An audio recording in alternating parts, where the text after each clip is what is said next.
amazing grace. This is unfailing love, that you would take my place, that you would bear my cross.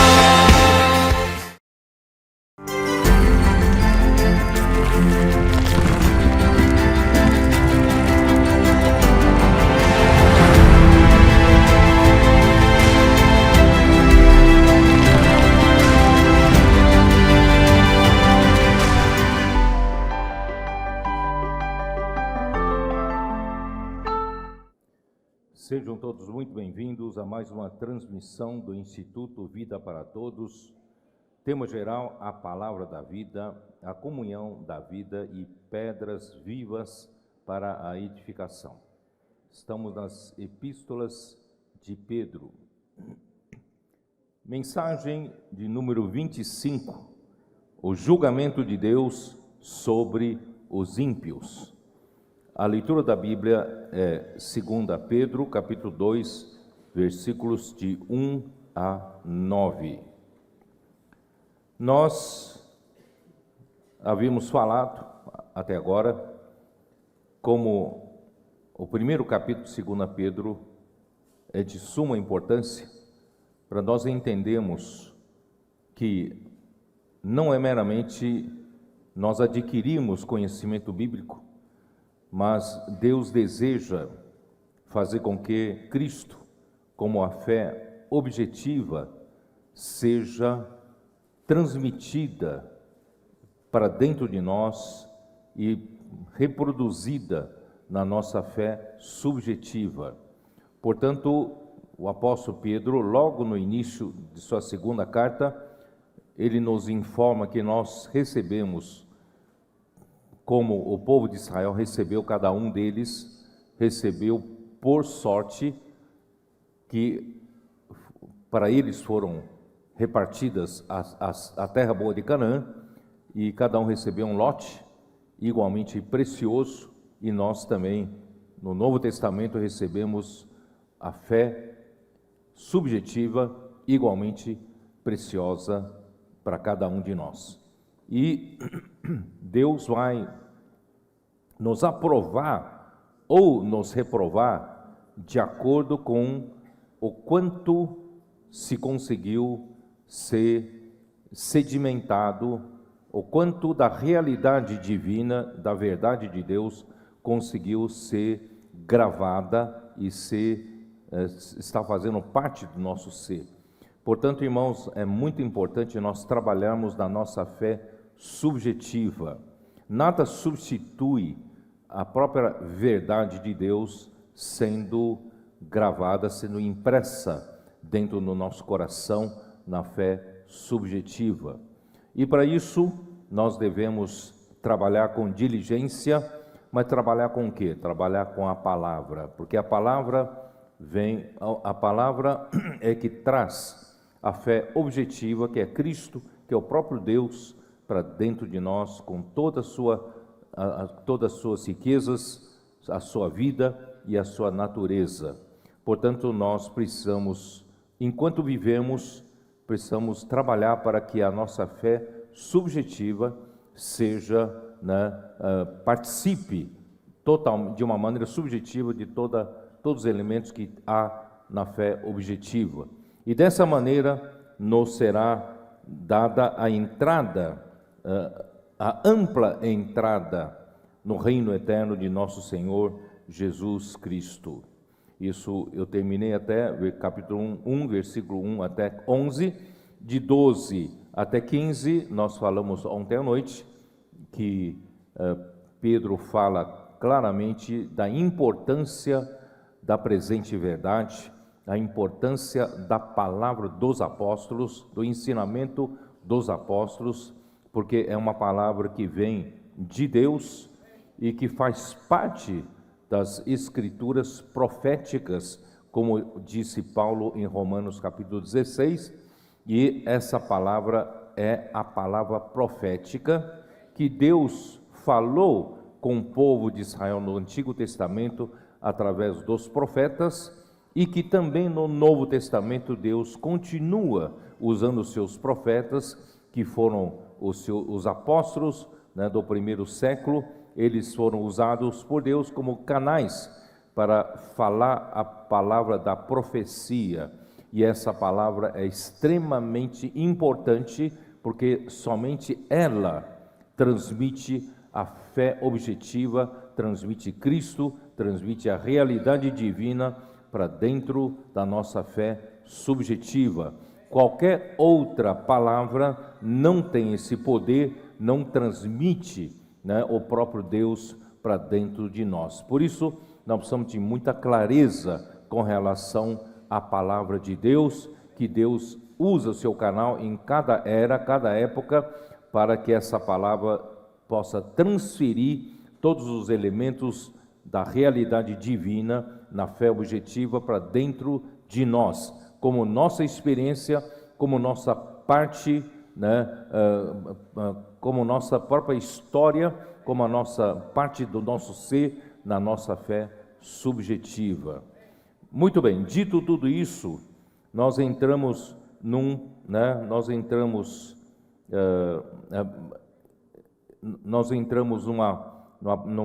capítulo 2, que é uma parte negativa, um pouco mais difícil, né, da gente falar, mas é necessário, está escrito aqui, né, na Escritura, e nós vamos seguir, tá? Então, a palavra profética tem sido para nós um grande alívio, porque nós, sem a palavra profética, nós não saberíamos onde a gente está e para onde nós vamos. Graças a Deus, a palavra profética realmente tem funcionado para nós, para a sua igreja, como uma candeia que brilha na noite escura. Nós não estamos sem direção.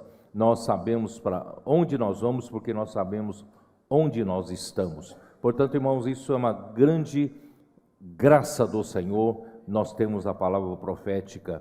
Eu, pessoalmente, não estou perdido, eu não estou sem direção, eu não estou inseguro, eu estou muito seguro, porque a palavra tem me dado essa segurança, essa estabilidade, né, e me localizado onde eu estou e para onde nós devemos ir. Nós vamos em direção à volta do Senhor. O Senhor vai nascer como o filho da alva nos corações daqueles que buscam o seu reino, lutam pelo seu reino e aguardam a vinda do nosso Senhor Jesus. E nós entramos então no capítulo 2 de 2 Pedro, que começa já dizendo, né, qual é o assunto que Pedro queria entrar. Diz assim no versículo 1: assim como no meio do povo surgiram falsos profetas, assim também haverá entre vós falsos mestres, os quais introduzirão dissimuladamente heresias destruidoras, até ao ponto de renegarem o soberano Senhor que os resgatou, trazendo sobre si mesmos repentina destruição. O Senhor aqui diz que existem duas categorias de pessoas falsas.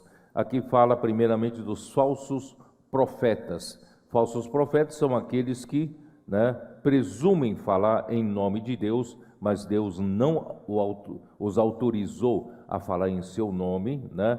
Então, e fala dos falsos mestres. Então, os falsos mestres ensinam a Bíblia, distorcendo a palavra, a verdade da Bíblia, para o quê? Para introduzir dissimuladamente heresias destruidoras, até o ponto de renegarem o soberano Senhor que os resgatou, trazendo sobre si mesmos repentina destruição, né? Bom, então, primeiramente, eu quero dizer que, contrastando com o que Pedro acabou de falar no capítulo 1, né, ele mostrou para nós que os verdadeiros profetas de Deus falaram da parte de Deus, né, falaram da parte de Deus movidos pelo Espírito Santo. Isso está no final do versículo 21. E agora, de repente, ele nos alerta para os falsos mestres e o seu resultado assustador, o seu resultado destruidor, né? O resultado é destruição. Então, os falsos profetas, por definição, são os que presumem falar alguma coisa, alguma palavra em nome do Senhor, que ele não mandou falar, né? E então é importante nós termos algumas referências bíblicas para nós termos clareza na definição, né? Na definição. Aqui em Deuteronômio 18, eu tenho mencionado sempre, porque Deuteronômio 18 nos dá definição do que seja o profeta de Deus, o que seja aquele que fala por Deus e o que não está autorizado a falar por Deus e que eles se passam por, né, profetas que falam por Deus. Então, Deuteronômio 18 é, para mim, um capítulo muito importante para essa definição. Primeiramente, a definição de falso profeta está em Deuteronômio 18, versículo 20. Porém, o profeta que presumir falar alguma coisa em meu nome que eu lhes não mandei falar, ou o que falar em nome de outros deuses, esse será morto. Então, no Antigo Testamento, isso é muito sério, você presumir falar em nome de Deus, sendo que Deus não te autorizou para falar em seu nome. Esse falso profeta seria morto. Então, aí surge uma dúvida: como eu sei que se algum profeta fala, ele fala por Deus ou não fala por Deus? Por isso, explica aqui nos versículos 21 e 22. Se disseres no teu coração, como conhecerei a palavra que o Senhor não falou? Sabe que quando esse profeta falar em nome do Senhor, e a palavra dele se não cumprir, nem suceder como profetizou, esta é a palavra que o Senhor não disse. Com soberba a falou o tal profeta, não tenhas temor dele. Então a Bíblia deixou muito claramente como você consegue distinguir um profeta que realmente Deus está falando por meio dele, ou outro que presume falar por Deus, mas Deus não autorizou, Deus não fala por ele. Como você consegue ver a diferença?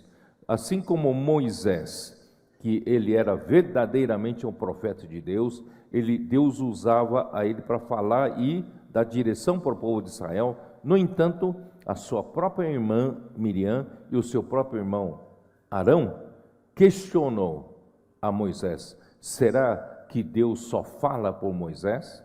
Deus também não tem falado por nós? Então, dessa maneira, Deus saiu para vindicar Moisés. E vocês sabem da história, o resultado é que Miriam ficou leprosa e Arão rogou para que também não sofresse castigo. E dessa forma, irmãos, Deus mostrou quem era o profeta que ele estava usando na época de Moisés. E hoje, irmãos, é a mesma coisa. Como você sabe se algum profeta, ele não está presumindo falar em nome de Deus, sendo que Deus não o fez como canal para falar por Deus, em nome de Deus? Irmãos, hoje a Deuteronômio 18 deixa uma definição muito clara. É que a palavra, né, que esse profeta profetizar, se não suceder, não se cumprir conforme profetizou, esse profeta não é de Deus. Portanto, irmão, nós temos que dar graças a Deus. O Senhor tem nos dado a palavra profética nesses últimos anos, desde a partida do irmão Dong, que foi usado por mais de 40 anos, né, o seu ministério, e estabeleceu um sólido fundamento entre nós. E depois da sua partida, o Espírito continuou falando conosco, e tudo que se falou nesses anos todos se concretizou, né? Houve, né, aconteceram coisas sobrenaturais, coisas que nós não esperávamos, mas o Espírito, ele fez conforme profetizado. Assim, ontem eu dei um exemplo, por exemplo, né, em Salmo 110, versículo 3, foi profetizado em 2020, na pandemia, durante a pandemia, e ali profetizava que Deus irá colocar todos os inimigos debaixo dos pés de Cristo, e especialmente agora no final dos tempos, isso tem que se realizar, e para isso Deus prometeu para o seu Filho que daria, além da igreja despertada, que atenderia nesse momento a convocação para esse momento solene do final dos tempos, para lutar pelo reino de Cristo, Deus daria então como uma ajuda maior, um bônus, que é a formação de um exército de jovens santos, e que jovens cairiam como orvalho, né, da manhã, as gotas de orvalho cairiam do céu para a formação desse exército. De fato, quando profetizado, 2020, nada aconteceu, nada nós tínhamos na mão, né, sobre essa formação de exército, mas não tardou, em 2021, 2022, já começaram a aparecer sinais de que Deus iria cumprir essa profecia. E aí nós começamos a ver, quando os irmãos adultos saíam para as ruas para pregar o Evangelho, nós usávamos, posso orar por você, vocês se lembram? Nós saímos, irmãos e irmãs das igrejas saíam para as ruas pregando o Evangelho, posso orar por você, e as nossas crianças, nossos pré-adolescentes acompanhavam os adultos e passaram a ganhar um gosto especial, o Espírito que fez, né? Essas crianças saíam e imitavam os adultos, saíam para pregar, orar pelas pessoas, né? Então isso já começou a aparecer algum sinal de que o Senhor estava fazendo alguma coisa. E logo depois, irmãos, em 2021, 2022, né, 2023, as coisas ficaram mais concretas. Muitos adolescentes que do nada, e deveriam estar numa situação normal, apática, né? Mas graças ao Senhor, o Senhor reverteu toda essa situação. Os nossos adolescentes, pré-adolescentes, passaram a amar a palavra do Senhor com simplicidade, sem questionamento. Eles creram que essa palavra profética vinha do Senhor e começaram a levar com seriedade, né, fazendo transcrições, fazendo anotações, ouvindo mensagens, ruminando as mensagens, dormindo com Deus, acordando com Deus, e o Senhor tem abençoado essa geração desde então. Irmãos, essa já é uma prova.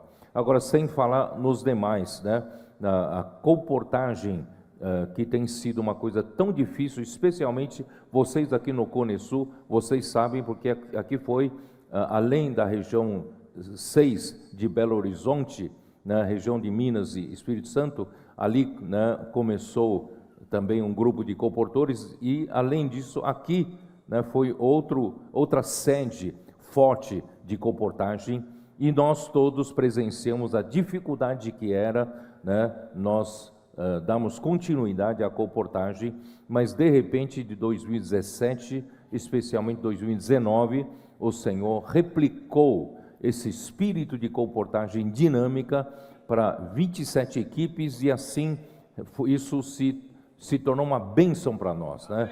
A comportagem dinâmica fez uma revolução entre nós. As pessoas que estão nas ruas passaram a conhecer o Evangelho do Reino através dos livros deixados. A partir então desse ano, 2019, milhões e milhões de livros foram deixados nas ruas. E eu creio que além das pessoas serem beneficiadas hoje em conhecer o Evangelho do Reino, mas ainda esses livros deixados serão também para alimento para a mulher de Apocalipse 12, né, para alimentar por 3 anos e meio, né, no deserto, o povo de Deus. Então, graças ao Senhor, o Senhor tem feito milagres também com o SEAP. O SEAP passou a ser um SEAP mais alinhado com a palavra atual, com a palavra profética, e isso também tem feito milagres ali, e ali é que surgiu o primeiro esboço da imersão na palavra, imediatamente foi aperfeiçoado no PAC, e a imersão na palavra hoje para nós é uma bênção, tá? E nós hoje podemos, a comportagem é feita pelo panfleto da imersão, e nós também, todos nós, irmãos e irmãs, saímos nas ruas, nós temos um panfleto para nos direcionar, para nos alimentar a qualquer momento, mas também para nós pregamos o Evangelho a qualquer momento com panfleto de imersão. E o Senhor tem feito milagres entre nós, em todos os aspectos, milagre no Expolivro, eu não vou nem detalhar mais, vocês conhecem melhor do que eu. Donado, o Senhor nos deu 3 carretas e nós transformamos essas 3 carretas para distribuir no Brasil, para continuar o projeto Expolivro, e através desse incentivo, várias outras unidades do Expolivro surgiram, em toda a América do Sul e também na Europa, Estados Unidos, em vários lugares tem um Expolivro levando o Evangelho do Reino a toda a terra habitada.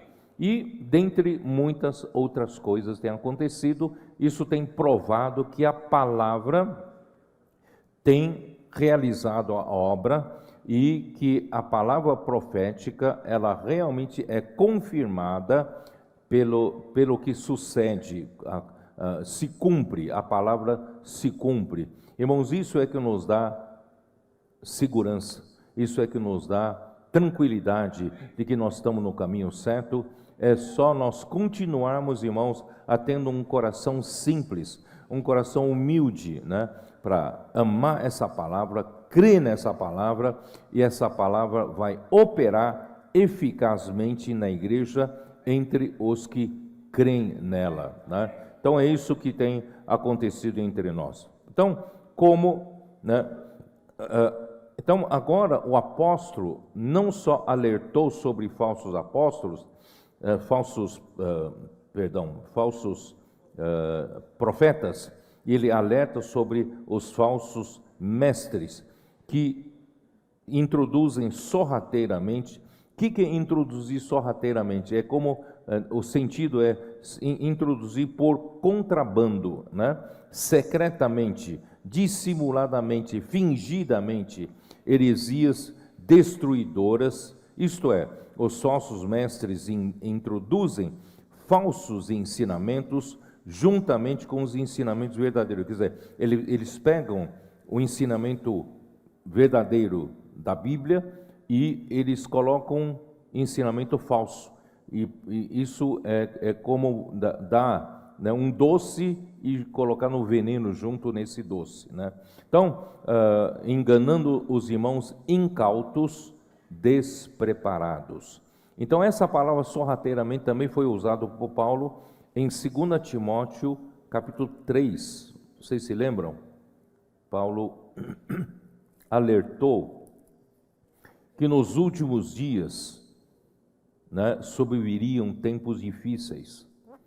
Os homens serão egoístas, avarentos, jactanciosos, arrogantes, blasfemadores, desobedientes aos pais, ingratos, irreverentes, desafeiçoados, implacáveis, caluniadores, sem domínio de si, cruéis, inimigos do bem, traidores, atrevidos, enfatuados, mais amigos dos prazeres que amigos de Deus, tendo forma de piedade, negando-lhes, entretanto, o poder. Foge também destes. Irmãos, ele está falando exatamente dos mesmos falsos mestres, Então são pessoas que se passam por mestres, ensinam os irmãos,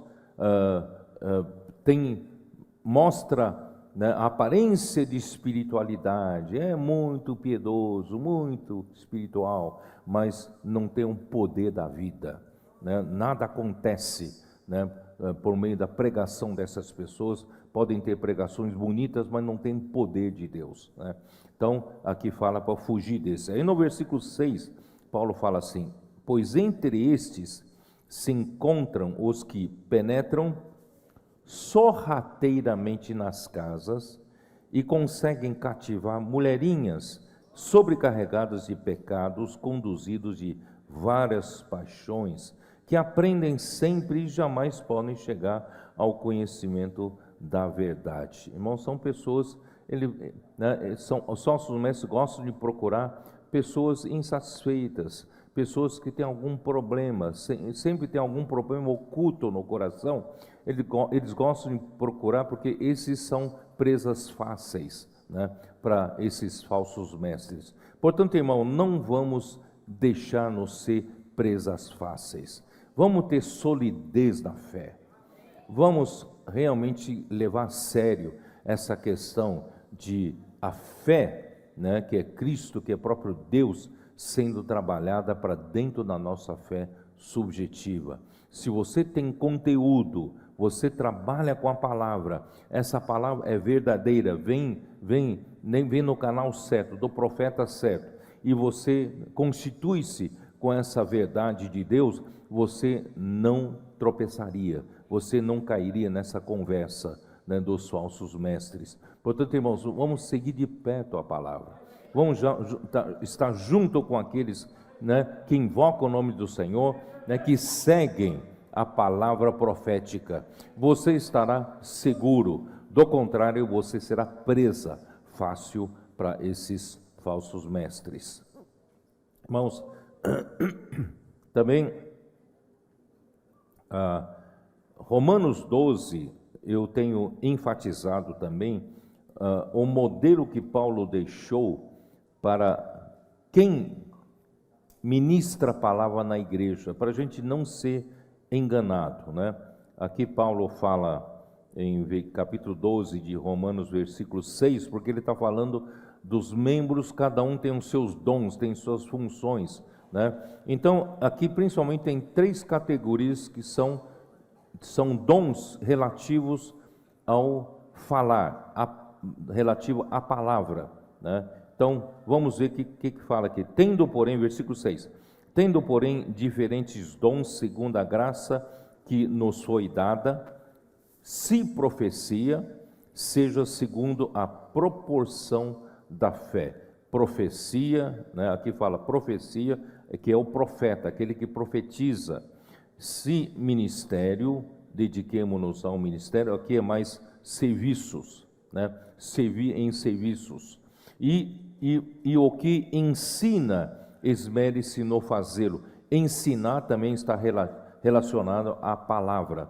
Quem ensina, ensina a Bíblia, ensina a palavra. E o versículo 8, o que exorta, faça-o com dedicação. Exortar também exorta-se com palavra. Então, dentre muitos dons dos membros da igreja, membros do corpo de Cristo, tem 3 relacionados à palavra, que é, primeiro, dom de profetizar, dom de ensinar e o dom de exortar. E a gente usando, né,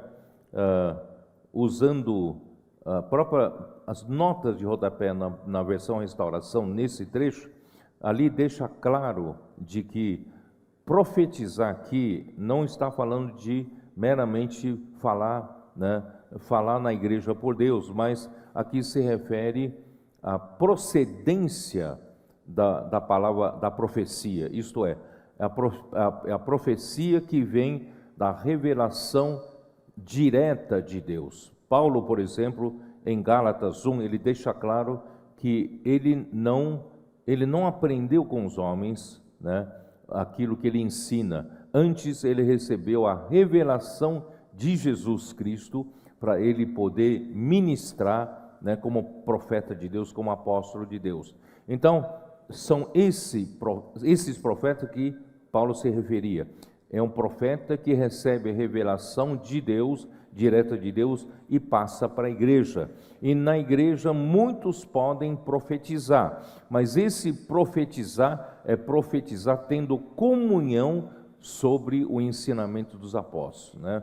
Assim como Atos capítulo 2, 42, e a igreja perseverava no ensinamento dos apóstolos, que é esse profetizar, e na comunhão, que é essa comunhão? A comunhão sobre o ensinamento dos apóstolos. Aí sim, muitos na igreja profetizam essa palavra para comunhão sobre o ensinamento dos apóstolos. Então, o que ensina, tem que ensinar de acordo com aquilo que o profeta trouxe de revelação. E o que exorta, também exorta conforme a revelação direta que Deus deu para o profeta. Os irmãos entenderam? Assim, irmãos, não há confusão. Assim, há um só maestro, há uma direção de batuta, né? Nós andamos no mesmo tempo, mesma direção, mesmo ritmo, porque nós temos a palavra segura, palavra profética que nos dá direção e nos dá ritmo para nós seguirmos diante do Senhor. Irmãos, na verdade, tudo que Deus fala na Bíblia nos traz segurança. É que tudo que ultrapassa esse limite é que causa confusão, né? Então vamos seguir o que o Senhor tem falado. Muito bem. Bom, eu quero falar um pouco, porque esse versículo que nós lemos, ele usou uma palavra aqui, ó, capítulo 2, versículo 1, no final ele fala, os quais introduzirão dissimuladamente heresias destruidoras, até ao ponto de renegarem o soberano Senhor que os resgatou, trazendo sobre si mesmos repentina destruição. Então, o que é heresia? Qual é a definição de heresia? Heresia significa alguém escolher uma opinião contrária ao ensinamento ortodoxo, né, ao ensinamento da verdade.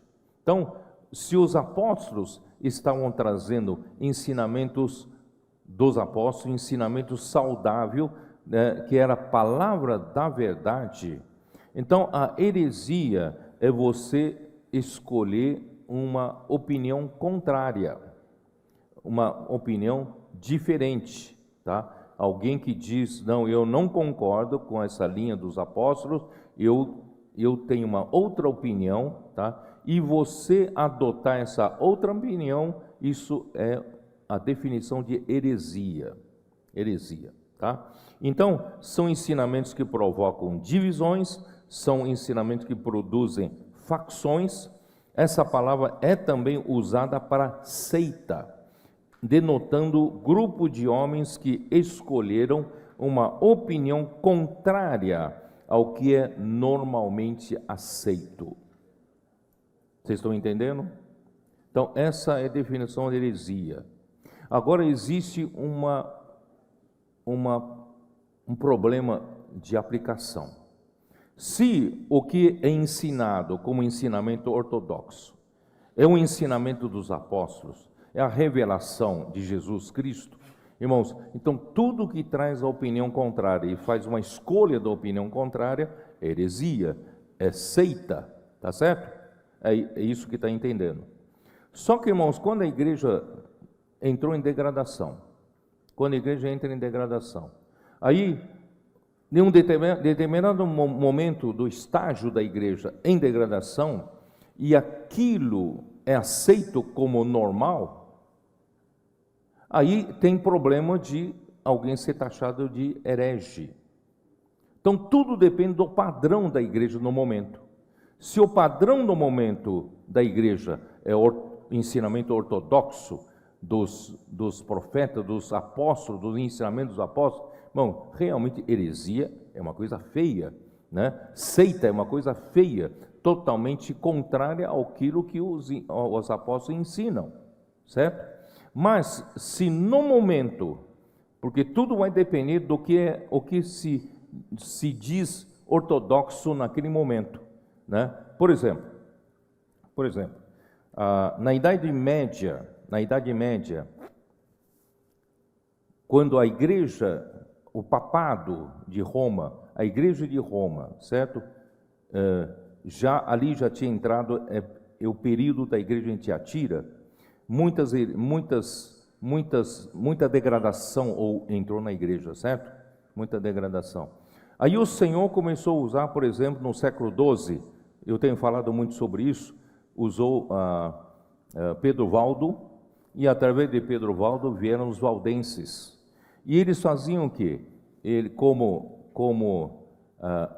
A igreja de Roma já não pregava a palavra assim aberta para o público, certo? A Bíblia era somente lida em latim e poucas pessoas tinham acesso. E isso fez com que muitos erros, muita degradação entrasse na igreja, e a prática da igreja era uma prática degradada. Aí quando surgiu alguém que queria trazer a palavra pura de Deus para pregar o evangelho, eles foram proibidos. E mais tarde eles foram perseguidos e cruelmente perseguidos, muitos foram mortos. Eles eram taxados de hereges. Eles eram hereges. Alguns filmes que vocês veem por aí, de hereges, são eles. Na verdade, eles eram verdadeiros cristãos. Eram os que amavam a palavra, a Bíblia. Então, essa questão de taxar alguém de herege depende do padrão. Em qual referência você toma? Se você toma uma referência já errada, degradada, você vai taxar alguém de herege, você não tem padrão certo para taxar. Vocês entenderam? O próprio Martinho Lutero, que fez a reforma, ele era um herege, Então, esses valdenses foram perseguidos e depois, mais tarde, por inquisições. As inquisições são justamente para eliminar, para matar os hereges. E quem eram os hereges? E muitos deles eram os buscadores da palavra pura de Deus.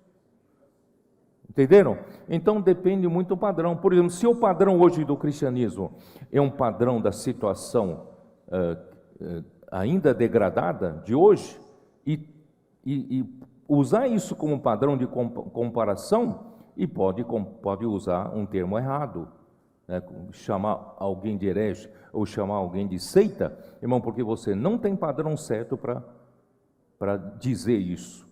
Irmãos, graças ao Senhor, nós temos o padrão da Bíblia, certo? O que a Bíblia nos mostra é que nós seguimos a palavra, o ensinamento dos apóstolos. Essa sim é a nossa base.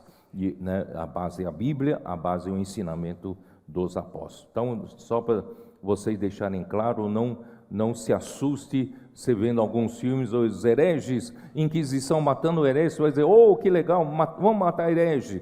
Mas eram os cristãos verdadeiros, tá? Então, assim, depende muito, herege no tempo de Pedro realmente eram hereges, porque Pedro estava trazendo o ensinamento ortodoxo, o ensinamento dos apóstolos, tá bom? Então, os falsos mestres negavam a pessoa de Cristo e a sua obra redentora, com a qual ele nos resgatou. É por isso que ele fala heresias destruidoras, ao ponto de renegarem até o próprio soberano, Senhor que os resgatou. E quem assim prega, trará sobre si repentina destruição, pois nada vai passar impune, tudo será julgado por Deus. Essa mesma advertência se encontra em Judas, do versículo 4 até 19, você pode dar uma olhada em Judas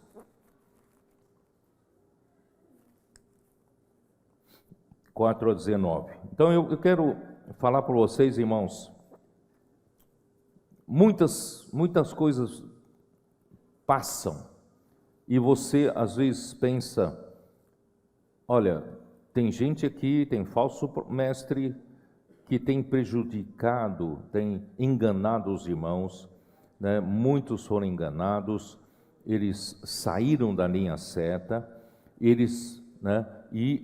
na verdade o falso mestre que prega contra o ensinamento dos apóstolos, na verdade eles querem ganhar seguidores para si, E esses seguidores que são enganados, eles não cuidam. Você prejudica aquela pessoa, prejudica a família deles, depois eles são jogados por conta própria. Eles vão para o mundo, vão para a divisão, né? Essas pessoas que tiraram da linha certa, essas pessoas, não se preocupam com elas, certo? Agora imaginam vocês conhecem alguns, né?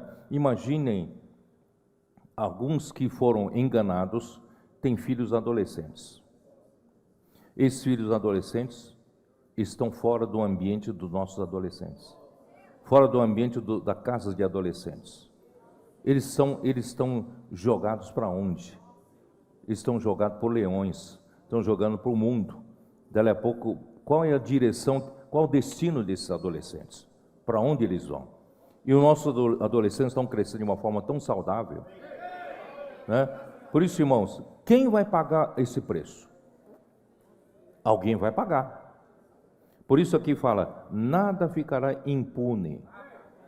Deus é um juiz, reto juiz. Nada vai ficar sem pagamento. Se você provocar qualquer coisa, prejudicar alguém ou prejudicar Deus e as pessoas, você vai pagar por isso, tá? Então, aqui Pedro está deixando claro agora que nosso Deus agora é um Deus de julgamento. Ele vai julgar os ímpios, vai julgar os falsos profetas e vai julgar os falsos mestres. Toda a consequência destruidora que eles provocarem, eles vão pagar por isso, tá? Então nada ficará impune. Então vamos dar uma lida rápida em Judas capítulo 4, só para confirmar, né? Pois certos indivíduos versículo 4, certos indivíduos se introduziram com dissimulação, os quais desde muito foram antecipadamente pronunciados para esta condenação, homens ímpios que transformam em libertinagem a graça de nosso Deus e negam o nosso único soberano e Senhor Jesus Cristo. Quero, pois, lembrar-vos, embora já estáis cientes de tudo uma vez por todas, que o Senhor, tendo libertado um povo, tirando-o da terra do Egito, destruiu depois os que não creram.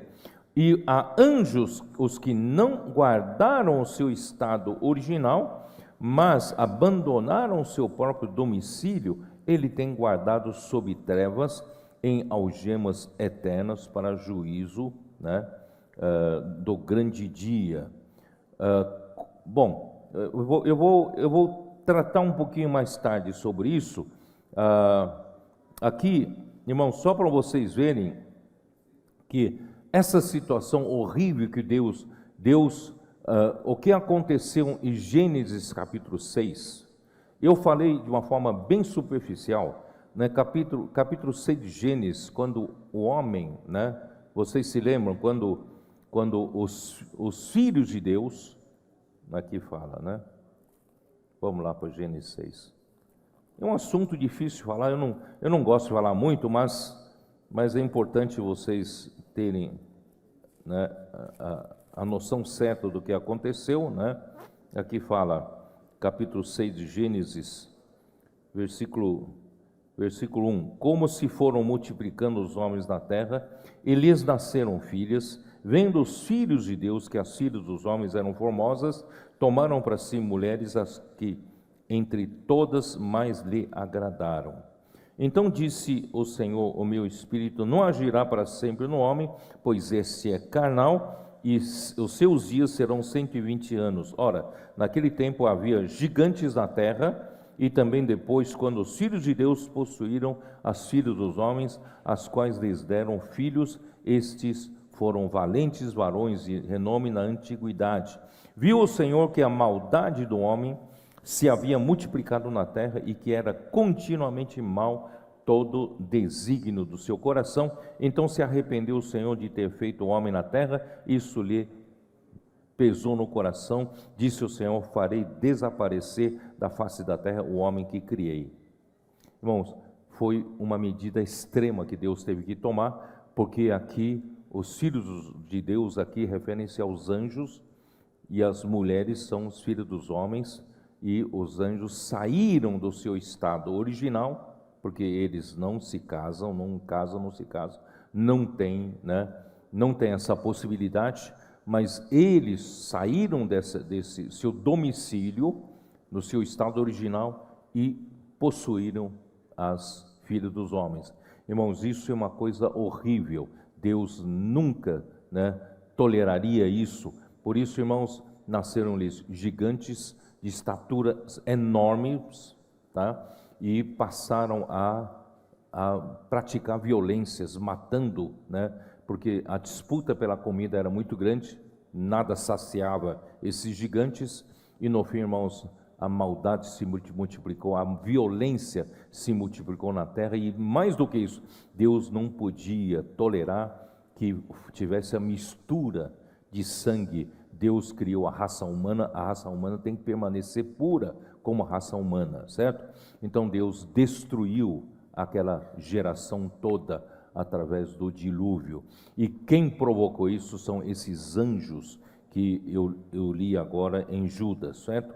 Né? Versículo 6. E os anjos que não guardaram seu estado original, mas abandonaram seu próprio domicílio, ele tem guardado sob trevas e algemas eternas para o juízo do grande dia. Quer dizer, até os anjos que fizeram essa barbárie, Deus prendeu-os, estão presos e são guardados para o juízo do grande dia.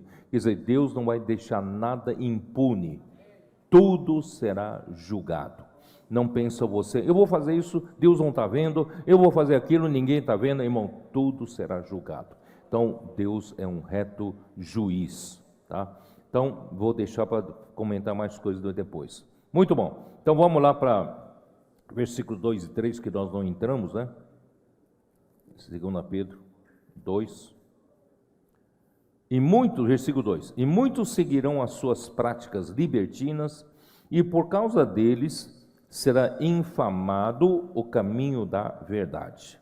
Também, movidos por avareza, farão comércio de vós com palavras fictícias, para eles o juízo lavrado há longo tempo não tarda, e a sua destruição não dorme. Irmãos, muitos vão seguir os seus falsos ensinos e práticas libertinas, e por causa deles o caminho da verdade será difamado. Então as pessoas pensam, essas pessoas eram do vosso meio, saíram do vosso meio, eles estão pregando coisas terríveis, tal, e acabam, né, o caminho da verdade acaba sendo difamado e infamado, né? Então Deus, né, 1 Timóteo 2,4, todos conhecem esse versículo. Deus deseja que todos os homens sejam salvos e cheguem ao pleno conhecimento da verdade. Esse é o desejo de Deus, tá? Então, Deus tem usado os seus apóstolos e tem nos usado, irmãos, para pregar a palavra da verdade, né? Isso está em Efésios 1,13, já li várias vezes, vamos lá. Efésios 1,13, para saber, irmão, o que nós devemos pregar, né? 1,13.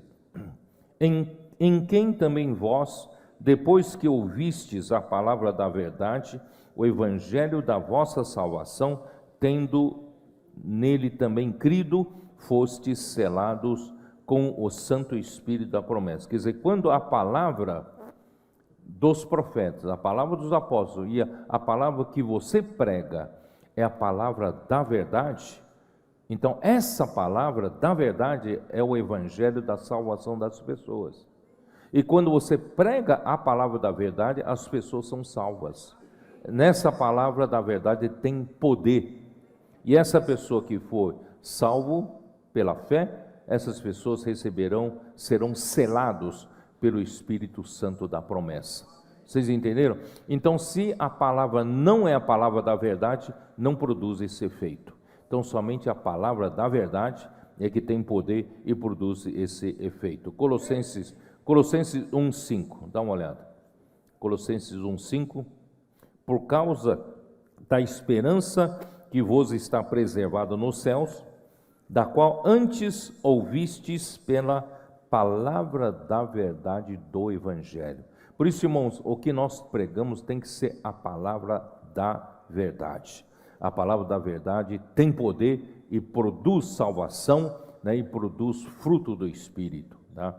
Então, os verdadeiros ministros de Deus ministram a palavra da verdade, no qual está o poder de Deus. 2 Coríntios 6, 7. 2 Coríntios 6, 7.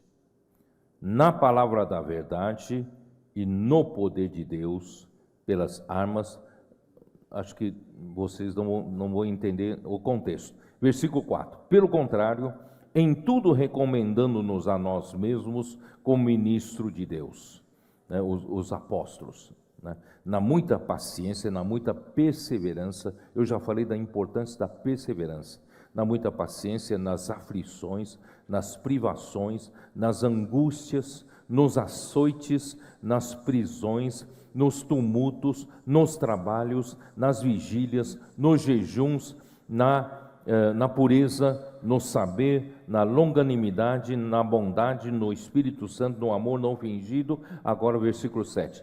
Na palavra da verdade e no poder de Deus. Irmãos, verdadeiros profetas de Deus, verdadeiros apóstolos de Deus, os ministros de Deus que ministram a palavra da verdade, irmãos, essa palavra tem poder. Então, a palavra da verdade está associada ao poder de Deus. E assim, a palavra, né, que eles pregavam não era a palavra de sabedoria humana. 1 Coríntios capítulo 2, versículo 4. Versículo 2 diz assim: porque decidi nada saber entre vós, senão a Jesus Cristo e este crucificado. E foi em fraqueza, temor e grande tremor que eu estive entre vós.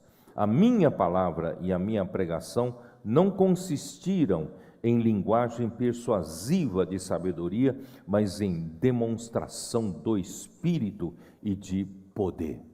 Irmãos, a palavra, quando vem de Deus, ela é uma palavra que vem com espírito e vem com poder.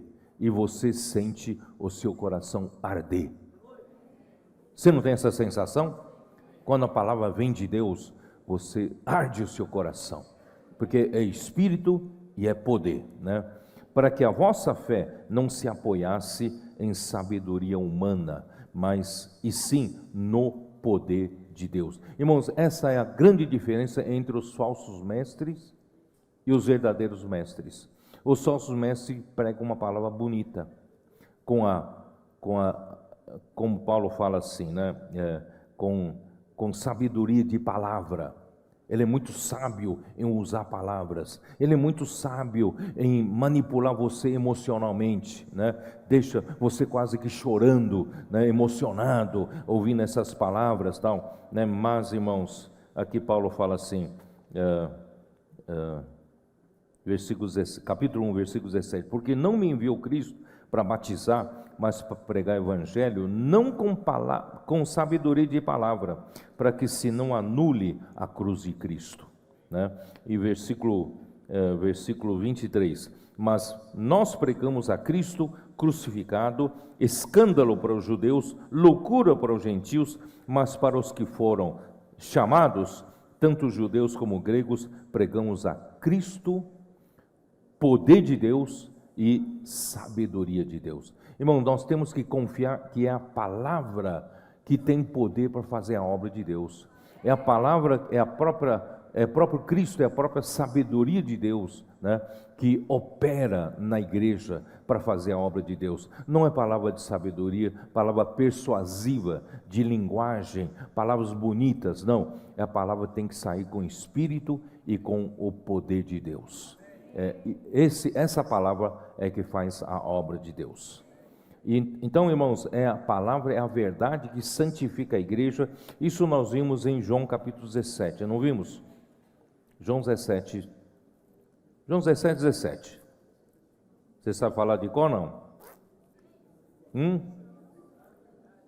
o Filho ora ao Pai: santifica-os na verdade. E que é a verdade? A tua palavra é a verdade. Irmãos, por isso que a palavra profética é tão importante. Se ela é a palavra de Deus, essa palavra nos santifica. E como a palavra nos santifica? Paulo mesmo falou em Efésios capítulo 5, versículos 25 e 26. Vamos repetir, eu acho que é bom, né?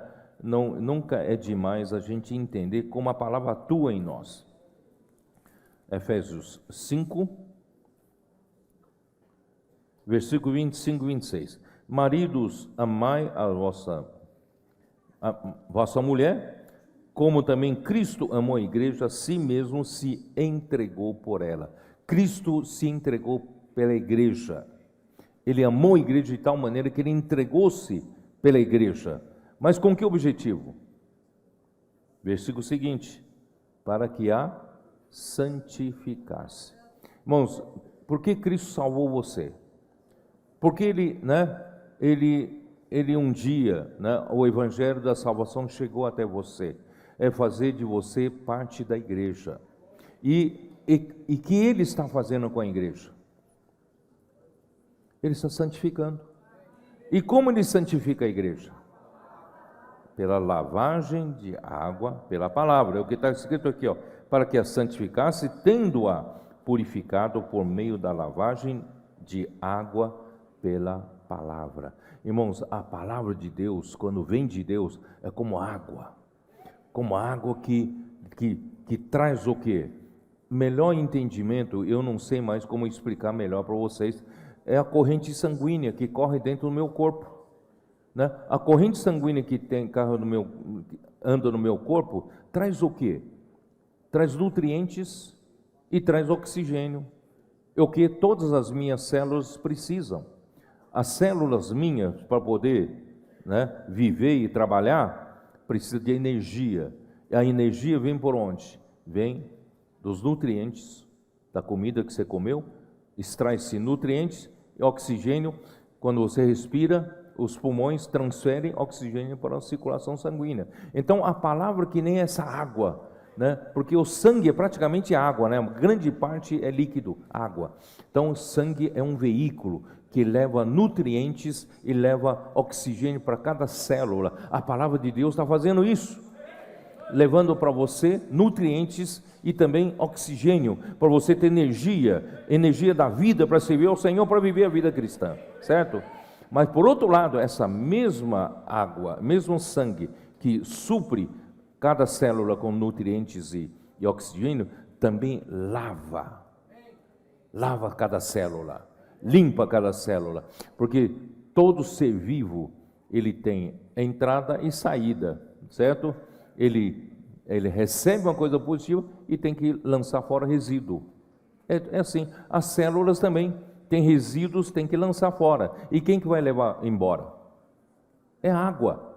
Que água é essa? É a corrente sanguínea, né? Corrente sanguínea. Por isso que, irmãos, a gente tem que, de vez em quando, tirar esses resíduos de nós, né? Porque o sangue está limpando, tirando de nós. Irmãos, é o que o Senhor está fazendo com a palavra. Eu e você estamos sendo santificados.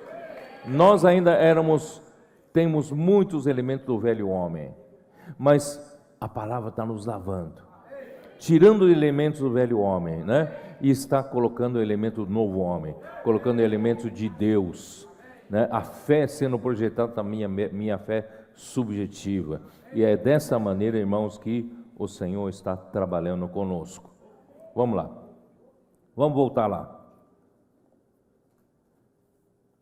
Portanto, irmão, deixando o caminho da verdade, não há salvação, nem edificação, e nem produz o encabeçamento de Cristo. Quando não há encabeçamento de Cristo, irmãos, o fim é destruição. Acho que vocês não entenderam tudo que eu falei ontem. Quando não há um regente no universo, quando as coisas não estão debaixo do governo de Deus, irmão, tudo é desordem e tudo caminha para destruição. Ontem eu falei da definição de entropia na física. Entendeu? Então, tudo que não está sendo governado por Deus, não estão debaixo da sua regência, irmão, tudo é desordem. E por que destruição? Porque caminha para destruição, caminha para entropia, caminha para confusão, caminha para um estado de caos e no fim, destruição, tá? Então, irmãos, não é bom ser governado por Deus? Não é bom a gente estar debaixo dessa regência? Aí há ordem, há progresso, nós sabemos para onde vamos. Irmão, vamos acompanhar de perto a palavra, vamos continuar nessa vida, e não apenas ser domingueiros, vamos viver a vida da Igreja Ressurreição todos os dias da semana. Não quero dizer que você deixe de trabalhar, mas você pode viver 7 dias da semana a vida da igreja, mesmo trabalhando. Dá para fazer, não? Dá, amém. Então, aos falsos, irmãos, aos falsos mestres, eu preparei aqui, vou ler para vocês. Os falsos mestres são movidos pelo interesse próprio, não é pelo interesse de Deus, movidos pelo interesse próprio, ou movido pela própria ambição que eles têm pela primazia, assim como Diótrefes. Ele amava a primazia, lutava para destacar-se na obra do Senhor, destacar-se na igreja. Então, tem pessoas que têm essa ambição, e essa ambição acaba arruinando, levando essa pessoa à ruína, né? Então, ou seja, pela avareza. Tem gente que quer estar na frente, né, da obra do Senhor pela avareza, por amor ao dinheiro. Então, essas pessoas então usam os seus seguidores meramente como massa de manobra para fazer comércio. Aqui, o comércio aqui, versículo 3, eu estou falando do versículo 3. Também movidos por avareza farão comércio de vós. Essa palavra comércio em grego é emporeuomai, que significa negociar com ou usar pessoas para se beneficiar. Então, irmãos, são pessoas que usam as pessoas como massa de manobra para chegar ao objetivo escuso dele, ou para ele ganhar mais seguidores e, portanto, ganhar primazia, ou por algum ganho interesseiro financeiro. Irmãos, essas pessoas, né, não se preocupam com vocês, não se preocupam com os homens. Depois que ele alcança o objetivo dele, pouco se importa se você está no mundo, se você está sem cuidado, né? Você não está no caminho do Senhor, não se preocupa com isso, ele se preocupa só usar você como massa de manobra, né? Então, em Judas, versículo 16, agora vamos voltar para Judas, né? Judas, versículo 16, ele diz assim: os tais são murmuradores, são descontentes, andando segundo as suas paixões, né? Aqui, andando segundo as suas paixões, pode ser entendido dominados por seus próprios desejos impuros. Eles são dominados, parece que eles são possuídos, eles têm uma ambição, têm um desejo próprio, por interesse próprio, parece que eles são possuídos por isso, né? Então eles não conseguem, são cegos, não conseguem ver realmente tudo que você está vendo, o Senhor está nos mostrando, ele não consegue ver, está cego, né? Porque ele é movido pelas suas paixões. A sua boca vive propalando grandes arrogâncias, são aduladores dos outros por motivos interesseiros. Irmãos, em Gálatas capítulo 4, versículo 17, vocês se lembram que Paulo falou que, vamos dar uma olhada aqui, Gálatas 4, versículo 17.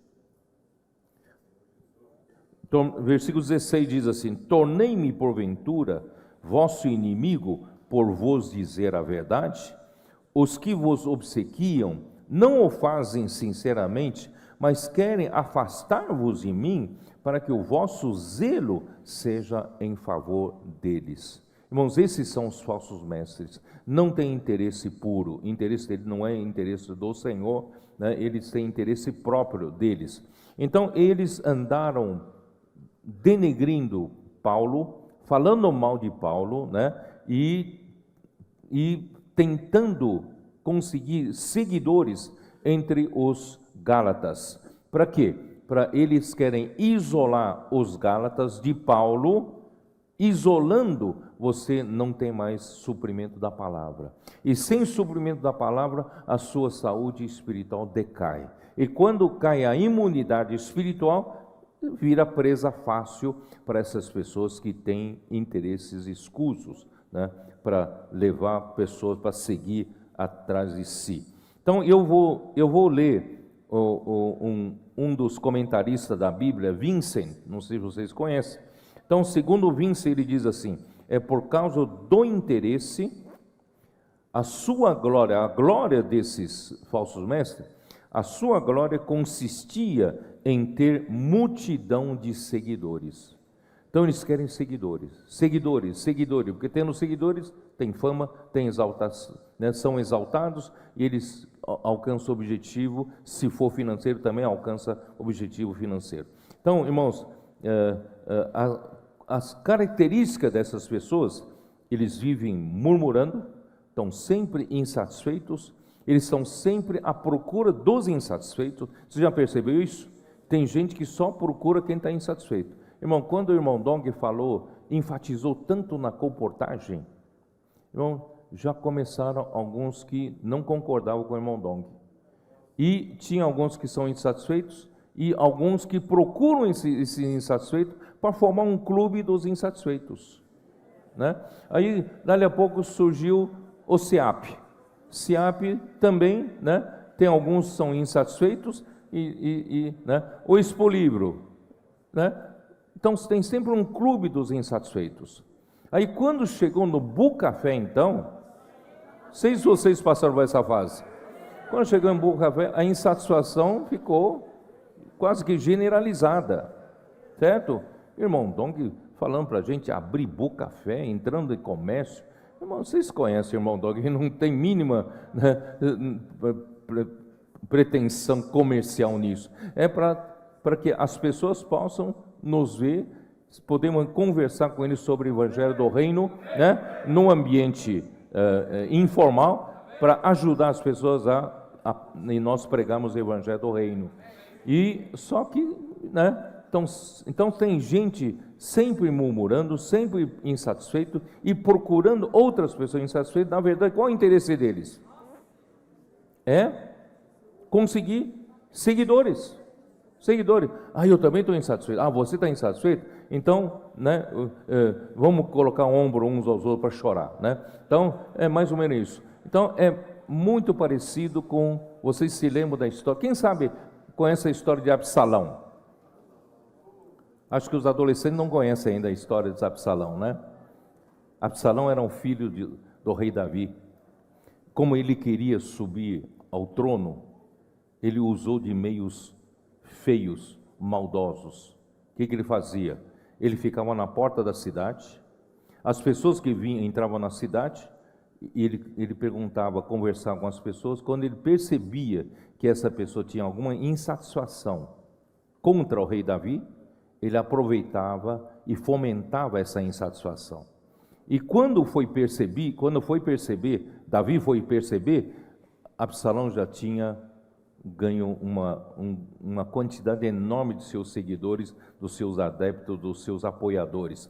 E ele conseguiu virar a mesa e derrubou o rei Davi, ele virou rei. Vocês se lembram dessa história? Irmão, entre nós também podem surgir pessoas assim, né? Absalão, que fica só aqui entre nós, só como abutres, né?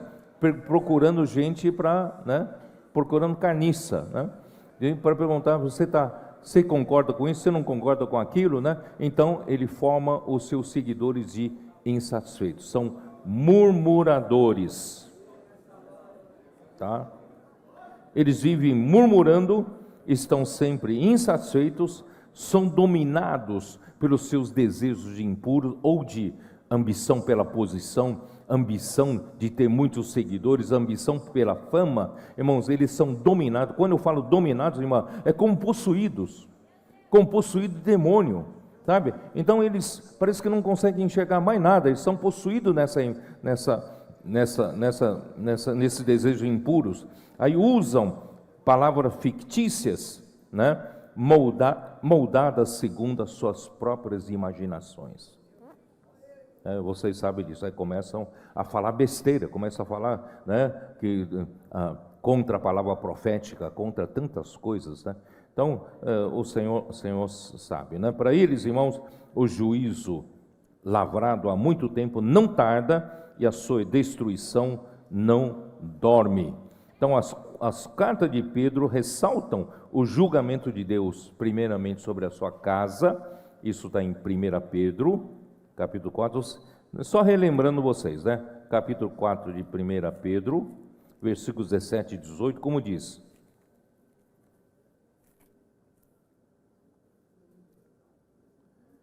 porque a ocasião de começar o juízo pela casa de Deus é chegada. Ora, se primeiro vem por nós, qual será o fim daqueles que não obedecem ao Evangelho de Deus?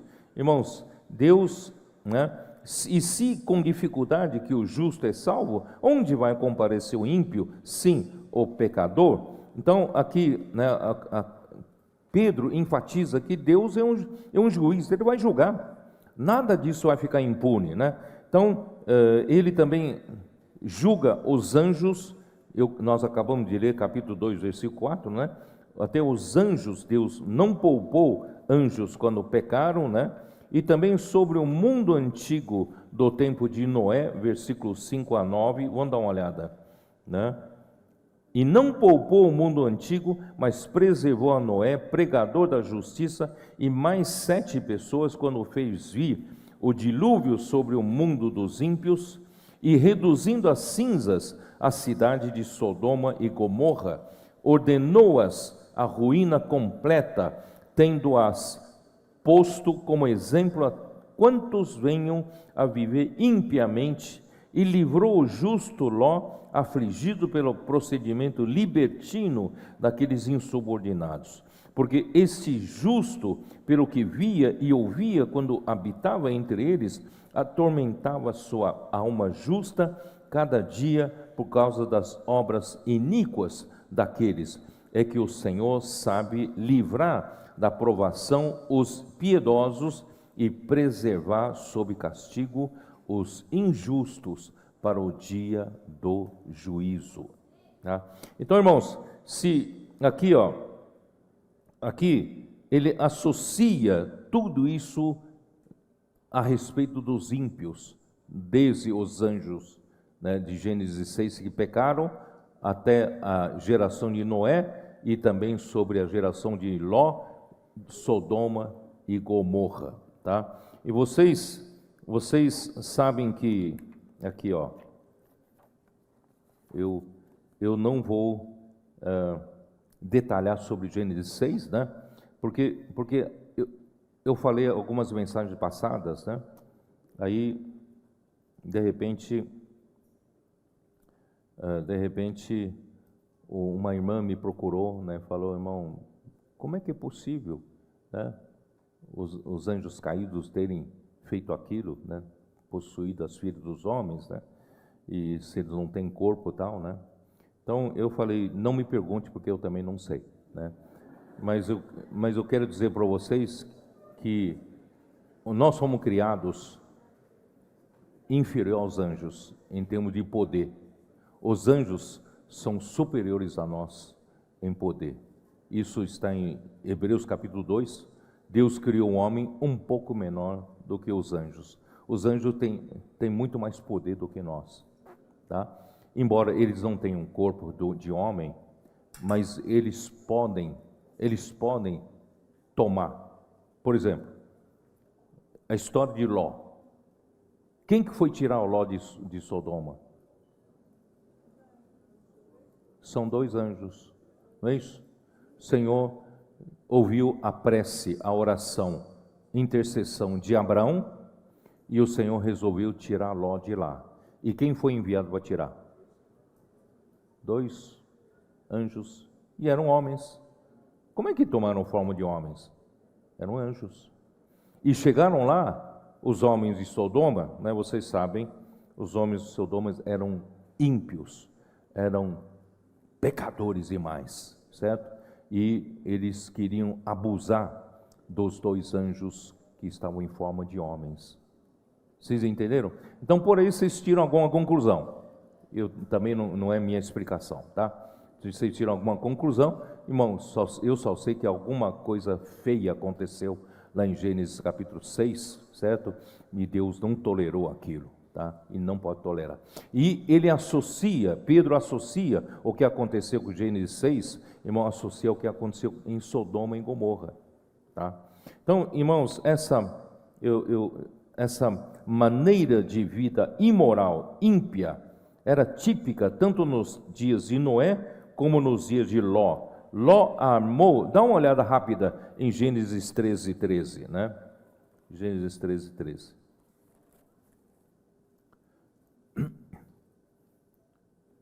Primeiro, o começo desse capítulo 13, eu falei muito tempo atrás, vocês se lembram? Falei muito tempo atrás, né? Que Ló deveria ter reconhecido que Deus estava com Abraão. E a bênção dele seria acompanhar de perto Abraão, certo? E Abraão, por respeito a Ló, que era seu sobrinho, e deu, né, uma parte do rebanho para Ló. Então, Abraão tinha o seu rebanho, tinha suas coisas, e Ló tinha o seu rebanho, suas coisas. Por isso, irmão, houve problema de discussão. Os pastores de Ló e os pastores de Abraão estavam discutindo, porque tinha 2 rebanhos. Então, eu já disse na época que Ló, se eu fosse Ló, eu diria para Abraão: Abraão, eu não quero ter meus próprios rebanhos. Os teus rebanhos são meus. Eu estou contigo. Eu sou um com você. Eu sou da sua família. Eu não quero ter coisas próprias minhas, né? Mas Ló não fez isso, né? Chegou uma hora que era impossível convivência. Então Abraão propôs para Ló: Ló, então vamos nos separar. Já que não dá para conviver assim, vamos nos separar. Se você escolher para ir para um lado, eu vou para o outro lado, tá? Irmãos, esse foi um grande problema de Ló. Ló nunca deveria ter se separado de Abraão, certo? Aí o que aconteceu? Aí, no versículo 10 diz assim: levantou Ló os olhos e viu toda a campina de Jordão, que era toda bem regada, antes de haver o Senhor destruído Sodoma e Gomorra, como o jardim do Senhor, como a terra do Egito, como quem vai para Zoar. Então Ló escolheu para si toda a campina do Jordão e partiu para o oriente, separaram-se um do outro. Ele viu a vida fácil, planície, campina, regado, lugar bonito, então ele escolheu a facilidade, né? Trabalhar na campina, na planície é muito mais fácil do que trabalhar nas montanhas, certo? Então Ló escolheu a facilidade. Então, Ló escolheu para si, aí versículo 12, habitou Abraão na terra de Canaã e Ló nas cidades da campina, e ia armando as suas tendas até Sodoma. Ora, os homens de Sodoma eram maus e grandes pecadores contra o Senhor. Irmãos, não escolha errado. Escolha estar sempre perto de onde está a bênção. Escolha sempre estar perto de Abraão. Não vá longe de Abraão. Longe de Abraão você vai cair em desgraça. Ló caiu em desgraça. E no começo, Ló era piedoso, como diz 2 Pedro. Ló era piedoso. Ele não queria aquela vida de pecado de Sodoma. Mas conforme a facilidade, né? Ia tendo facilidade, ele foi armando suas tendas pouco a pouco. Nunca acontece de uma vez, pouco a pouco você vai sendo influenciado pelo mundo, pelo pecado, dali a pouco você já está em Sodoma. Cuidado com isso. Talvez Ló fosse piedoso, mas a sua família, ele prejudicou a família. Prejudicou suas filhas e a mulher, né? Por isso, irmãos, não prejudique sua família. Não faça a escolha errada, porque a sua família é prejudicada pela sua escolha errada. Então, assim, irmãos, vocês sabem, né, que no fim aquele povo de Sodoma queriam abusar sexualmente aqueles dois anjos que foram salvar Ló, né, e perderam totalmente qualquer senso de moralidade, conforme está escrito em Romanos capítulo 1, versículo 24 a 27. Vamos lá, Romanos 1, 24 e 27.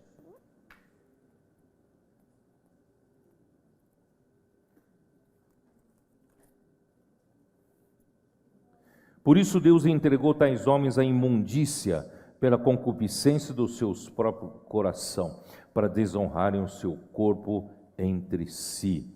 Pois eles mudaram a verdade de Deus em mentira, adorando e servindo a criatura em lugar do Criador, o qual é bendito eternamente. Amém.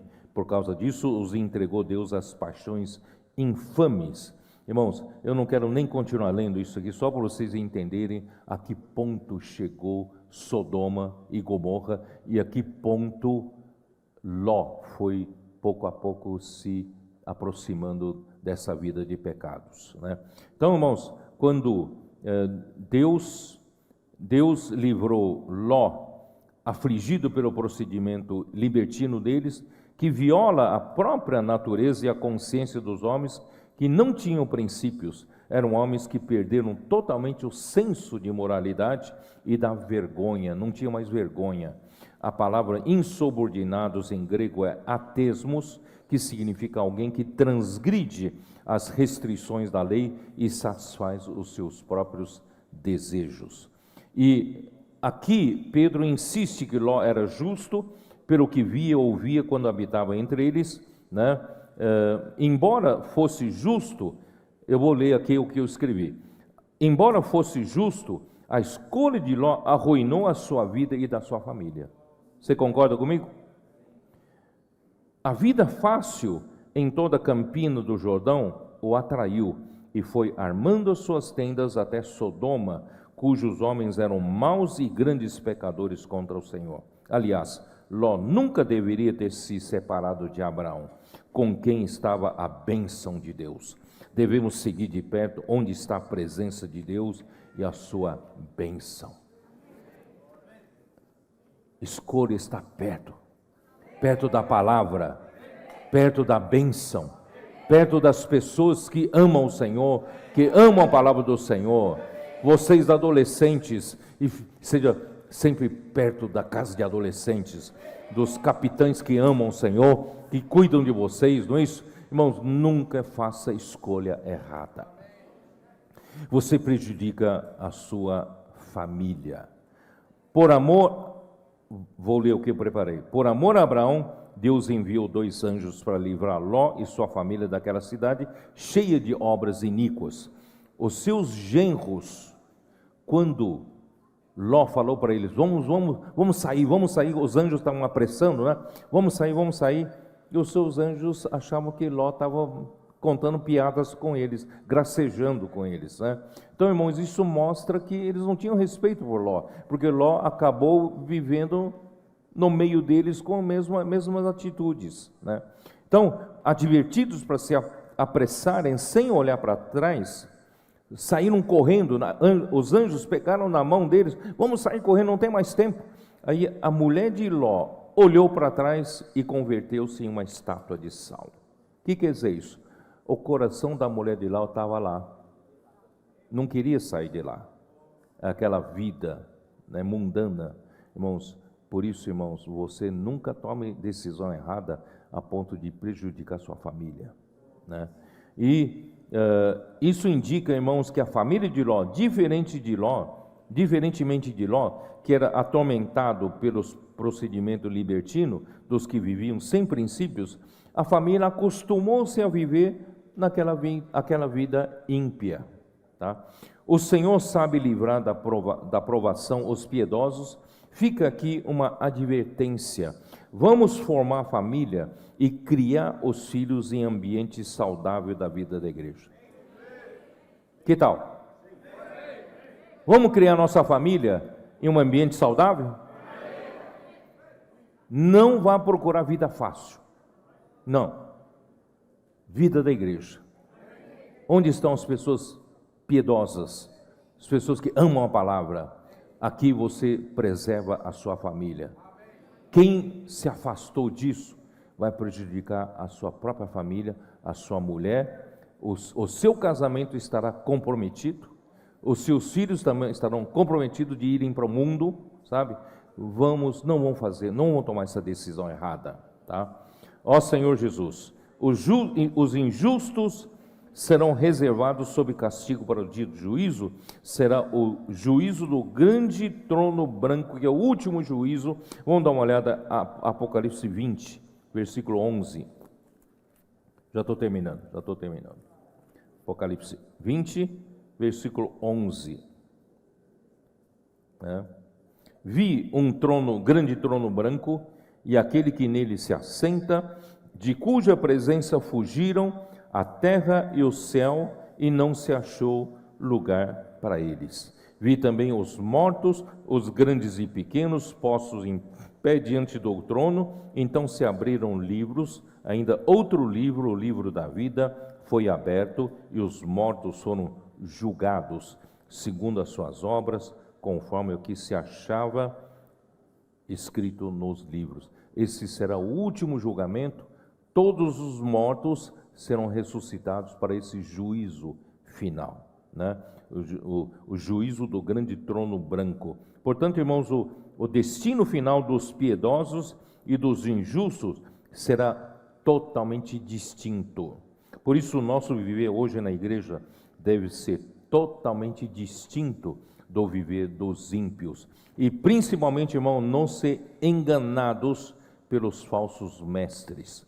Vamos seguir de perto a palavra profética. Vamos continuar fazendo imersão. Vamos continuar permitindo que a palavra de Deus seja inculcada no nosso coração, semana após semana. Vocês vão ver quanta verdade de Deus será depositada em você. A realidade divina será a sua realidade, porque será gravada na sua fé subjetiva. Irmãos, é baseado na sua fé subjetiva, ou que foi trabalhada na sua fé subjetiva, é que Deus vai julgar naquele dia, ou aprová-lo ou reprová-lo. Eu quero ser aprovado. Que o Senhor tenha misericórdia de nós, né? E sejamos todos nós aprovados. Amém. Jesus é o Senhor. Have you ever imagined a whole world with the same focus, the same vision, the same love, all through a single click, being able to unite the whole planet?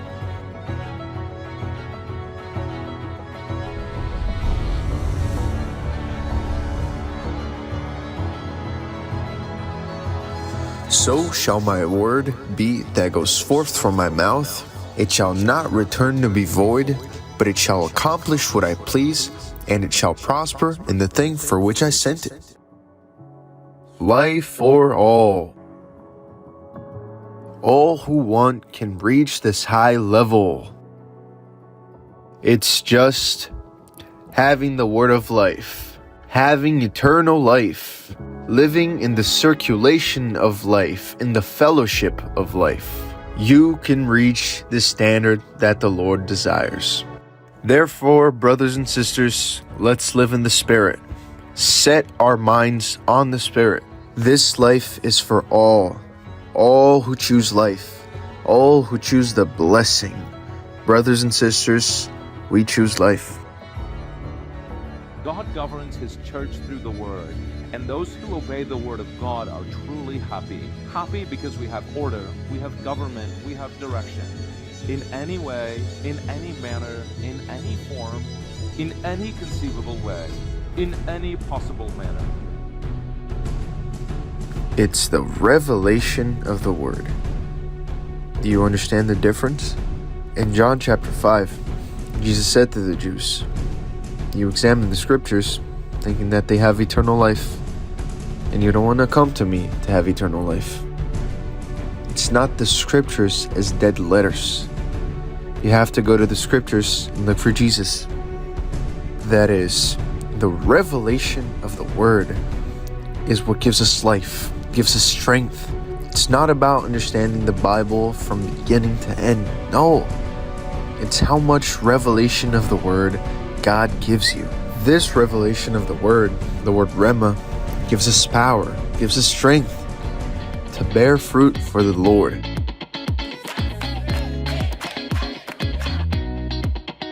Oh my Lord Jesus, amen.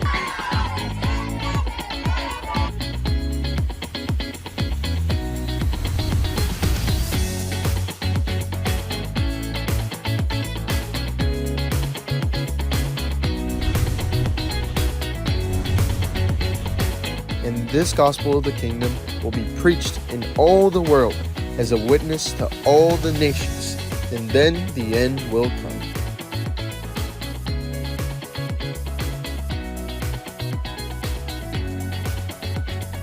Welcome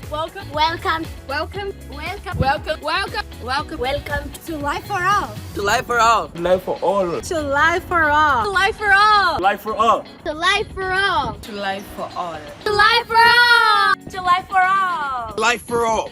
Life for all.